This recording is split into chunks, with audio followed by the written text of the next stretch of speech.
Today, joined by Karan Talwar, we're going to talk about an epic industry pickup matchup we had last week. Went down to the wire. I have a question about his lineup on that last day as well. Let's see what his answer is to that question.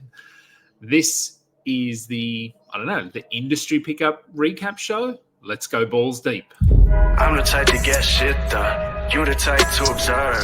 March Madness on my speakers, but today's November 23rd. Got something loud in the blunt, yeah. I don't say what I want, yeah. Probably somewhere sunny getting tan. Foreign women in the sun, yeah. That's all that I need. That's all that I need. That's all that I need. Got my brothers with me. Got my brothers with me and my mama's healthy. That's all that I need.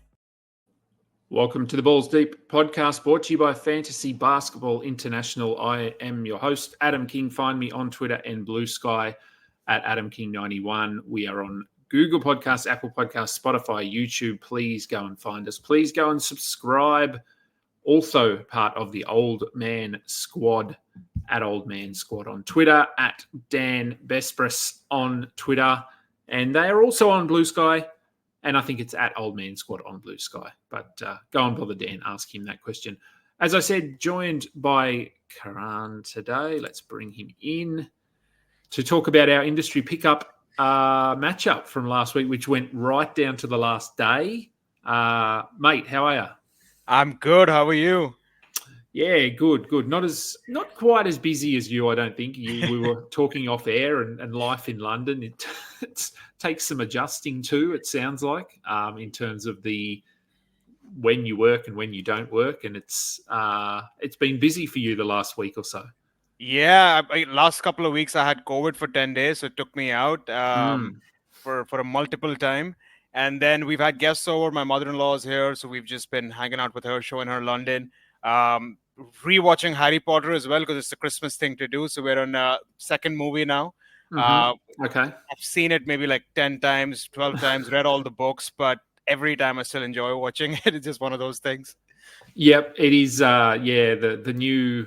Is it a movie or a new TV series? TV show, HBO TV show. They're casting for it. I was reading, like, they've got some. Yeah. Seems like they got some big hitters for some of the roles. Yeah. It'll be interesting because I think Harry Potter is something that resonates with so many people, and you're so familiar with who played the character. It's going to be weird to see other people playing those characters. So, a bit of a gamble, but hey, there's money there to be made on Harry Potter. We know that. It's a very lucrative franchise. Absolutely. Okay, let me bring up the screen. All right, so I've pulled up the industry pickup. I thought we'd start with the standings, just to have a look at that, and then we'll have a look at our matchup, as I said, from last week. And it's close. It's very close. Not surprising. What is surprising is that I am sitting atop the standings. No wonder we started with this. This should be like the cover picture. It should, because it might not last. So yes, I am currently first in industry pickup, which is nice. Look, it is very nice. I won't lie. You're down in 8th, but you're only 4 wins behind me. It's very close in that top bunch. And for example, if I was to lose this week 4-5 and you were to win 7-2, you'd be within 1 win of me, and I'd probably drop to about 5th. So every week, which again isn't surprising with who is in this league, every week is difficult. And how have you found the league so far? Were you in it last year in industry pickup? No, this is the first time. Okay. I'm enjoying it, man. I think it's like out of the last 5 matchups, I have lost 4 of them, 4-5. So it's really coming down to the wire in some of them. The waiver wire is also like pretty active. People are making plays for like daily. People are making speculative ads as well for sort of injuries or other plays like that. I'm enjoying it a lot, and it's good to see so many sort of different punch strategies, different kind of strategies at play as well. Obviously yours with the strong 5-cat, and then everything else, and then there's other people doing that as well. So yeah, it's been really fun, really eye-opening, competitive as well. All right, so let's bring up the scoring from last week. Okay, so here's our Here's our score from last week. So I did end up winning 5-4 in this one, and I believe I won my categories. I did. So I won my 5 categories that I need to win because I'm no chance of winning the others really. But this match came down to field goal percentage because you had me early in the week, probably for the first 5 days. I want to say it was. You were ahead of me by about 2%. You were sort of 52-ish, and I was 50-ish, something like that. And then I got lucky on the last few days. I was able to just play Walker Kessler and Derek Lively and these guys that I'm hoping will hit 70% of their shots, and they just got me over the line. But something, I mentioned this at the top of the show, something I did notice on the last day is that you benched TJ McConnell. Oh, man. FG streamer TJ McConnell, 14 of 19 shooting TJ McConnell. Yes. And because I was watching him, because I have TJ in a couple of other spots. Yeah. So I was watching that game, and then I thought, oh, shit, Karan's going to get me here because of TJ McConnell. But then I vaguely remembered looking in the morning or sort of before the games tipped off and thought, oh, no, he's got TJ on the bench for today. What was that? What was the thinking there? Only because I was sort of thinking TJ is usually efficient for a guard, and so I thought, oh, if he's in there, he could be a bit of a difference. Luckily, you didn't. Was it a strategic move, an oversight? What was the thinking there? Yeah, so I had to play 2 of Dusunmu, Beal, or TJ, right? Okay. And because just the games I had left, because the others were Okongwu, Carter, and Aiton. I had to play them. Levine had the forward spot. I had to play him. DeAndre Hunter had the power forward spot. I had to play him, right? So it was just between Flex 2 and G where I played Dusunmu instead. I just went for the guy who was on a hot streak. Dusunmu had a couple of games before that, which was like 70%, 30 points or something like that. So I played the guy who was starting and who I thought had a decent matchup in Philly, with Philly's struggles at the moment. In hindsight, obviously, should have played TJ over him. But I don't think I was ever going to bench Bradley Beal. I don't think I would have done that. I think it was between Dusunmu and him. And I played the guy with the minutes. Then I did the math later on to see if I had just played TJ instead of Dusunmu, would I have won? But no, I wouldn't have. It'd be 51.9 for me and 52.2 for you. So that made me feel maybe an iota better, but if I would have won that, and I was like, why did I bench him? Also, the other thing is, I think I dropped earlier on in the week, I dropped Brandon Clark because they said Zach Edey was going to come back. And then lo and behold, I think you picked him up and he had 9 of 11, a 9 or 10 shooting game. I'm like, this is coming to bite me in the ass. I did notice him there, and yeah, look, I mean, he hadn't been playing super well. The only reason I picked him up was because he was starting. All I needed was field goal percentage, and I know that he is an elite in that area, but usually very low volume, 4 shots, 3 shots, that sort, which you can see from where I'm assuming you dropped him after this game against Sacramento. Exactly, where he went 2 for 2, then he was 4 for 6, 4 for 5, 2 for 4. So elite, efficient, but low volume. And then I picked him up, and of course he went 15 of 21 in 2 games, which probably that helped me. I love Brandon Clark as well, and I have to say I wasn't expecting him to go 9 of 11 in that first game. So that against was a nice Boston. That too. At Boston. Yeah, that's right. Yeah, it was. I got lucky there. But look, fantasy is about luck as well. Exactly right. Skill can take you so far, but we definitely know that injuries play a factor in fantasy every day. So let's go to the scoring for this week. Now, this week, this is a 2-week matchup for us in Industry Pickup. So this was set up, I know, with Yahoo leagues. This week is actually the second week of a 2-week matchup. For us here in Industry Pickup, it was set up so that the 2 short weeks are merged rather than 1 long week and 1 standard or 1 short week. So this is a 14-day matchup, although there aren't games on all 14 days. So currently you're up against Josh, and Josh is second in the standings, so it doesn't get any easier for you. And you're currently tied with him 4-1. So for this matchup this week, have you sort of looked at where your strengths are, where Josh's strengths are, and what a strategy might be? And are you willing to talk about it just in case Josh is watching along? Yeah, no, definitely. So, I mean, for me, this week is sort of the one wherein it's you play your 10 best players, because it's like the games over 2 weeks is just 4 games at the maximum for a team, right? So you're going to get each spot, you're going to get those 4 games in and you're done, right? So one thing I have done this week is I've tried to stash players who I'm not going to start this week. Like I already had Miles McBride and TJ, which are sort of stashes who are giving back-endish value right now.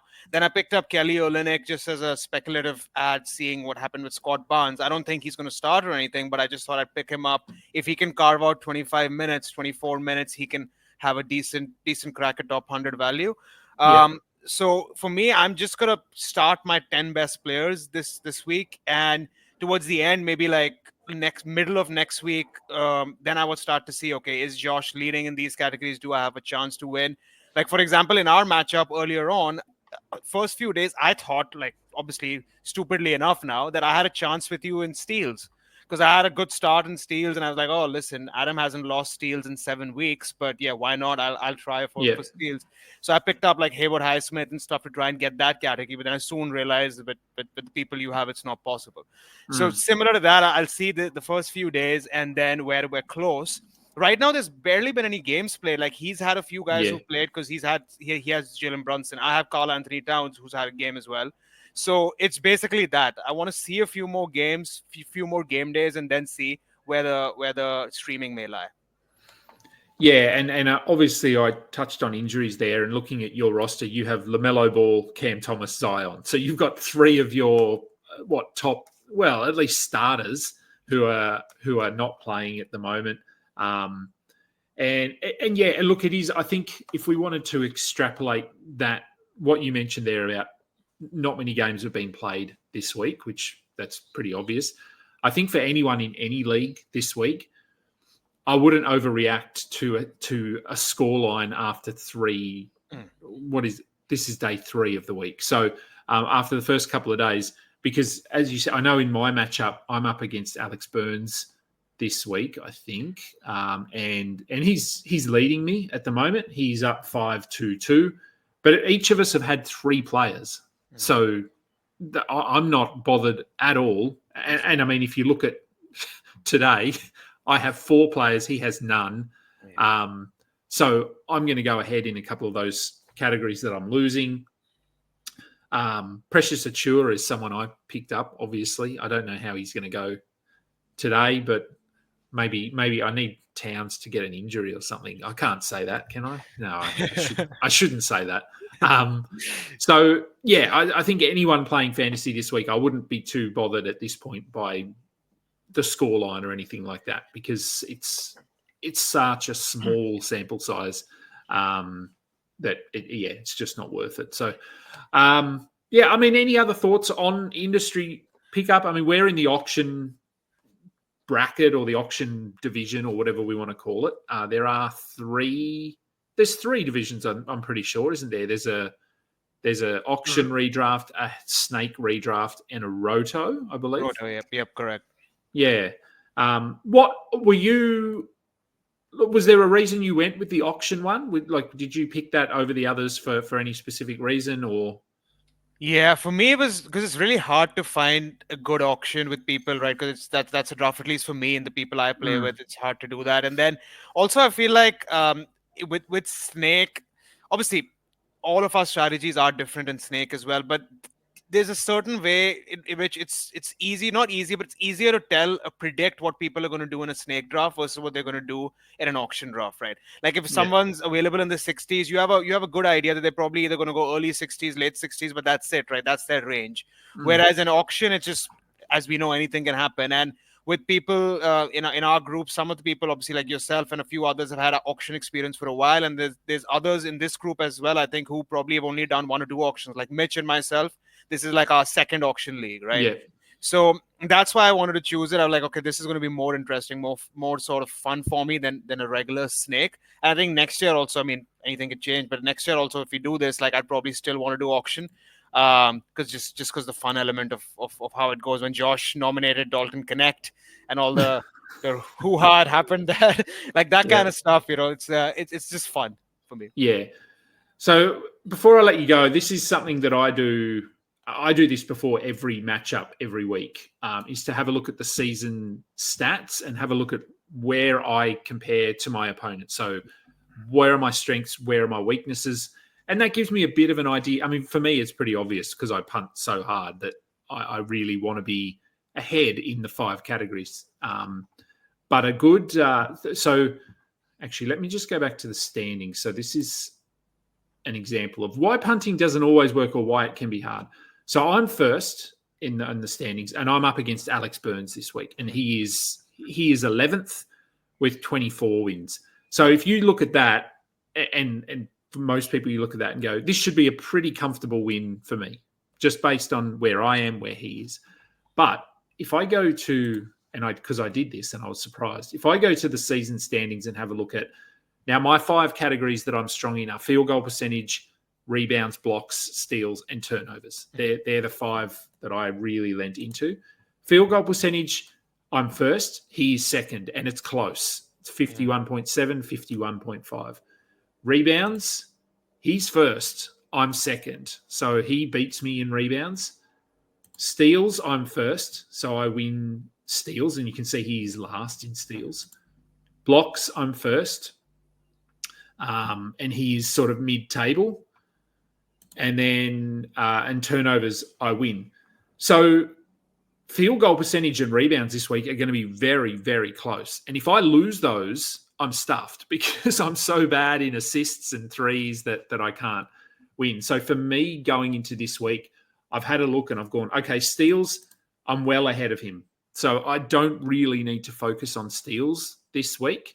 So if I look at my roster and I have Alex Caruso there on the bench, I have Tari Eason today, I'm not even going to play them because I don't need the steals that they bring me because I'm probably going to win with Dyson there, OG Anunoby, Jalen Williams. I'm probably going to get enough. So for me this week, my focus is rebounds and field goal percentage. So that's why I'm playing Precious Achua today in the hope that he is efficient. He isn't always efficient, Precious Achua. But I'll get these guys, like I'll cycle through Derek Lively, Mark Williams, Mason Plumlee, Walker Kessler, these guys, and that'll be where I focus my attention this week. Is that something that you do? Like, do you try to forecast what your matchup is going to look like? Yes, absolutely. And this is exactly what I would do as well. Just look at like historical trends because now we're in week 8, week 9, right? So there is a bit of historical data that we have. So I would look at this. And if it's FG and rebounds, right, it's then your Kevon Looney's of the world you got to pick up if maybe at some point. Like all those, like you picked up Achua, obviously. If Josh Hart misses, maybe there's a little bit more for him today anyways because Josh Hart is questionable. And I think do you find that in your matchups this year in this league, what's been the category, the swing category the most? I mean, I feel like steals you would probably never have as a swing category. So has it usually been one of the percentages like FG? No, because FT is obviously punt. Yeah, look, it's I think I've only lost one matchup. And that was, I can't remember who that was to. It was in sort of the 3rd week, and it was turnovers. Turnovers is the category that cost me. And that was because, I can't think who I was up against. I don't know, Angle Fantasy. It was one of those guys. Anyway, they figured out that turnovers is obviously an interesting category because you can win it by playing less players. Yep. And so they just didn't play their guys because I'm bad in 4 categories. They didn't have to roll out their entire roster to beat me in points, threes, assists, and free throws. So they were able to play, I think they only ended up playing like 29 players for the week. And I didn't pick up on that. That was sort of my bad. If I'd picked up on that earlier in the week, I would have done exactly the same and played less players. So turnovers was a swing category. But yes, I think most weeks, if I'm on the ball and I'm paying attention to games played and things like that, it will probably be field goal percentage. Because as you know, there's an element of luck with any category, but with field goal percentage, like we saw with TJ McConnell, he is not going to shoot that well on high volume ever, really. Yeah. And same with Brandon Clark for me. He went 9 of 11, which easily his best game of the year. And I just got lucky that you dropped him and I picked him up. So that was, again, luck. So were you, I mean, I can't remember back to the draft. It was so long ago, but did you have a punt strategy or did you just sort of go with best player available? I tried to go with balanced as much as I could, but then obviously like it may not have been the best thing to do because I think like some of my big man stats, some other teams are way stronger in. But yeah, I tried to go as like balanced in 7 to 8 categories that I would win, and potentially have not a win, like be a average or slightly above average, and so I could get to that. But yeah, no, I mean, I think like in hindsight, like the kind of punt that you've done, like the proper Anthony Davis five category punt, and even what I think Fantasy Trash Talk has done, he's done the exact opposite punt build, right? I think in looking at how the league is going right now, it's seeming like the strategy that's the one to beat at the moment. But obviously, it's maybe 12 more weeks left, so we'll see what goes on there. But and another thing I've noticed is the Wire does have some good players still. So I think people are holding on to some of their guys, and like there are people on the Wire which you'd probably be like, okay, if I had a stream spot, I would put them in, but I'm just more for the stashing at the moment. But maybe I pivot my strategy and actually get one of those 10 active spots to be a stream spot, right? And then I just get the best people in that week. So yeah, that's something I'm thinking about as well. Like, do I need to hold on to the Miles McBrides and the TJs of the world, or should I just sort of get the hottest guy that week? Yeah. And there are a few names there. I'm just sort of looking through the waivers there now, and Brandon Boston's there, Tamani Kamara, Anthony Black, Derek Jones, but he's injured at the moment, Karis LeVert. So there are a lot of fringy guys there that in a lot of leagues would probably have been streamed in or picked up as a one-day kind of thing. It is active, but like I said, in my case, like Mason Plumlee is probably not someone that needs to be rostered, but I'm holding him because he gets rebounds and he's efficient and he's had some good shot blocking games this year. So he just fits what I'm doing at the moment. So that is another reason that I like punting, because I can hold on to guys that seemingly have very little value, but for me, they actually have quite a lot of value. So, it's been an interesting league thus far, and I'm sure will continue to be really tight. As I said, one big loss by me, I could tumble down the standings, and a big win. You said you've lost sort of 4 of your last 5 or 3 of your last 4, 4 or 5. You win a couple of those, and you're probably second in the standings. Yeah, it's pretty close. It's going to be fun, man. It's going to be a fun year. It is. All right. Well, I'm going to let you go because I'm going to go and record a pre-game show for tonight. But I know you've been busy with work and obviously the move to London and that sort of thing, which I'm assuming you're all settled now. I know that sort of took a while and took you away from fantasy basketball a little bit just while you were going through that. It's not a move down the street. It's a big move to another country. What have you got sort of going on at the moment? Yeah, so everything I'm doing, it's on Twitter at the moment with in my handle Karan _Talwar 27. I tend to do sort of what am I watching for lists every other day or every day, and I tend to put out content about people I think should be added, should be dropped, etc., and all my fantasy thoughts up there. So yeah, check me out there. And we're almost like 30% into the season now. It's gone by fast, man. Soon we'll be thinking about like playoffs and matchups and all that kind of fun stuff. So good times ahead. Yeah, it has gone fast. And this, as we said, this week and next week are a little bit weird because we've only got 2 games and 1 game. And I think we've even got a day off next week, 1 or 2 days where there's no games. And then we sort of have the Christmas, break. It's not really a break.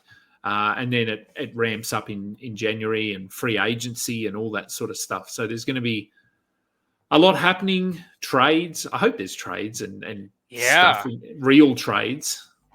Like all the rumors for Jimmy Butler and what's happening with him and like Brandon Ingram. I don't know, man. When and if a trade's going to happen in December, maybe in January it does. Feb obviously is the time. Yeah, it always makes things spicy in fantasy. So no, thank you for jumping on. It was good to recap industry pickup. I'd like to do this weekly, but it's hard with everything else that's going on. So good to get a recap show in. Thank you everyone for watching and listening.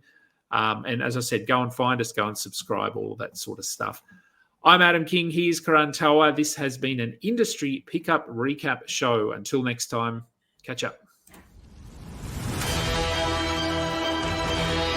You just listened to another episode from the Fantasy Basketball International Podcast Network.